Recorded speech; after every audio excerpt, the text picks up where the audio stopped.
The squeaky wheel gets the grease. Sharon Horne-Ellstrom here, playing with my daughter's little people toys, or not my daughter's, my granddaughter's little people toys again. The squeaky wheel gets the grease is our idiom today. And it's been around since 1870 when Josh Billings used it in his poem, The Kicker. And the idiom, the expression actually came about the time that automobiles became popular. People got cars, they were all excited, they, hit the roads and the dirt roads, but they didn't really know, there wasn't much information about how to take care of cars, how to maintain them, what to do. So until they heard a wheel squeaking, they really didn't pay any attention to it. They just put gas in, they got in, and they drove from place to place. Well, once a wheel started to squeak or something, then they knew they needed to pay attention to that wheel, and it got their attention. Same is true in our businesses and in pretty much every area and aspect of our life. The thing that is the loudest, the most obnoxious, the most annoying, people that bitch and moan and complain, they get our attention. If people can't get our attention in positive ways, they'll do it in negative ways. Think of your kids. Have you ever been at home and you're working or you're doing a project and you're intently working on it? And of course, your kids are usually content to play all by themselves until you're doing something important. And then all of a sudden they want your undivided attention. It's kind of like, I won't get any phone calls for hours, and then all of a sudden I'll go get my nails done or be doing something where I don't want to be interrupted. Maybe I'm in a coaching call. And of course, the phone or the doorbell rings or something crazy happens that is unexpected. The squeaky wheel, and the squeaky wheel definitely works, and that's why it works. That's why advertisers use bright colors and slogans and pattern interrupts and all kinds of crazy things to get our attention. It's why we use them, right? It's why we use them in our business. It's why we use headlines. It's why newspapers and the media uses headlines to get us to stop in our tracks and to pay attention to what it is they're telling us. Well, for decades now, for sure, negative information, negative news, negative headlines, negative verbiage, and curiosity have been the way that we interrupt people's pattern. So I don't know, I feel like we've been inundated with negative information overload. So how do you deal with this in your business? What do you do to make sure that the culture in the business and in your business and the behavior in your business is what you want it to be? Well, I learned early on in one of my corporate jobs. I actually worked for a corporation, and we had 7 different unions that operated in that organization. And if you know me at all, I tended to just do something first and then ask forgiveness later. Well, that didn't work very well in this union environment. And then add to that the fact that I was the only woman in the entire organization.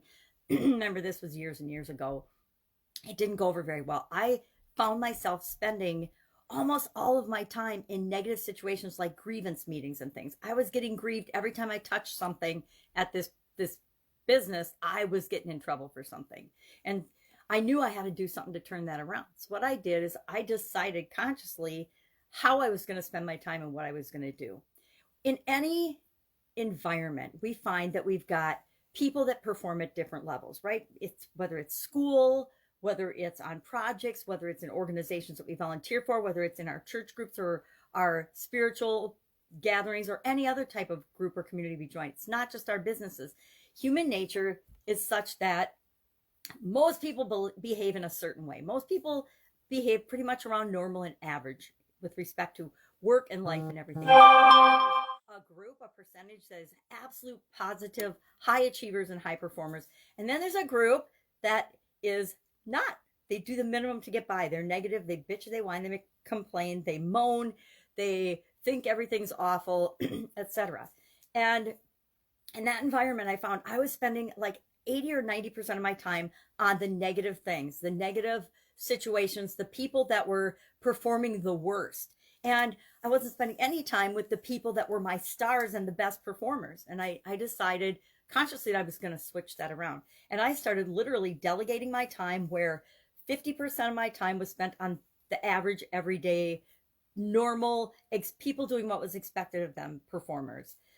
40% of my day was spent with on my superstars, encouraging them to do more, helping them, facilitating what it was they needed to create even more value for the business. And only 10% of my time was spent on the people that were performing in a way that was less than expected and less than appropriate for the situation, or being negative, whining and complaining, or being late, or having performance issues. Drinking on the job was a big one there, which was horrible. But that's how I delegated my time. And before I knew it, I actually loved working there because I was spending time with people that wanted to contribute. I was spending time with people that were doing their job and doing a good job. And I wasn't spending much time and energy, mostly it was the energy, on people that were underperforming or negative. Now, did they start to behave better because they knew that was the only way they were going to get attention?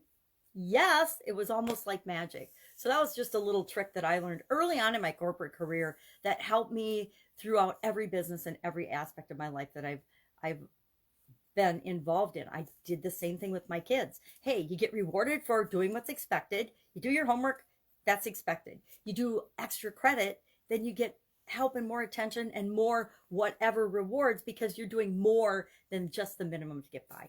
And they were misbehaving or not behaving, guess what? They didn't get my attention. They usually got some form of task that was appropriate for the punishment to fit the crime. So I always believed in that, both in my work life and at home. The punishment or the results and the consequences fit whatever it is that you've done. And so sometimes it meant more chores. Sometimes it meant staying home on a weekend night, whatever it was back then. I don't remember.